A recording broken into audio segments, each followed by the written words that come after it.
नमस्कार। आप सभी का हमारे YouTube चैनल ज्ञान धारा पर हार्दिक स्वागत है। यहाँ हम श्रीमद् भगवद गीता के हर श्लोक को विस्तार से समझेंगे, उसके गूढ़ अर्थ को जानेंगे और उसे जीवन के व्यावहारिक उदाहरणों से जोड़कर समझने का प्रयास करेंगे। तो आइए आज के श्लोक से शुरुआत करते हैं। तस्य संजनयन हर्षम कुरु वृद्ध पितामह सिंहनादम विनद्योच्चय शंखम दध्मो प्रतापवान। यह श्लोक महाभारत युद्ध की शुरुआत के वातावरण को चित्रित करता है। भीष्म पितामह जो कौरव सेना के प्रधान सेनापति थे, शंखनाद कर युद्ध का आरंभ करते हैं। उनका यह कृत्य न केवल उनकी युद्ध प्रियता को दिखाता है, बल्कि यह भी दर्शाता है कि वे कौरव पक्ष को मनोबल प्रदान करना चाहते थे। भीष्म का शंखनाद वीरता, आत्मविश्वास और नेतृत्व का प्रतीक था। यह कौरव सेना को यह संदेश देता है कि उनकी ओर से लड़ाई का नेतृत्व एक ऐसा योद्धा कर रहा है जो न केवल कुशल है, बल्कि वीरता और अनुभव का भी धनी है।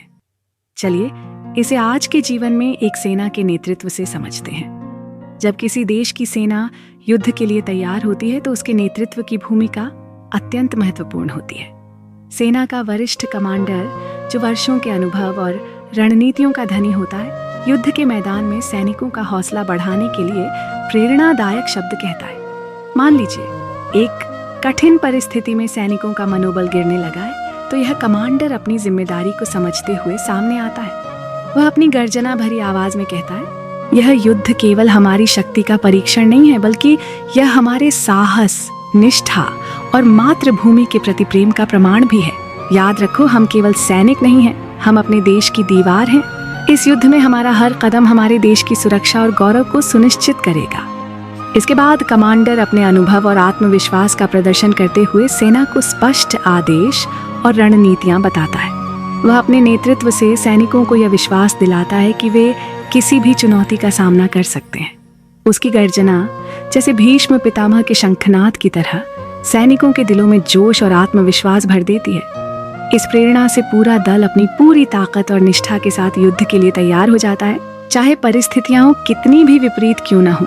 यह उदाहरण दिखाता है कि सच्चा नेतृत्व केवल आदेश देने में नहीं, बल्कि अपने अनुयायियों को प्रेरित करने और उनका आत्मविश्वास बढ़ाने में है। यह श्लोक हमें सिखाता है कि जब भी किसी टीम या समूह का नेतृत्व करना हो, तो सबसे महत्वपूर्ण है उन्हें प्रेरित करना और आत्मविश्वास देना। एक सच्चा नेता वही है जो अपने अनुयायियों को विपरीत परिस्थितियों में भी प्रोत्साहित कर सके।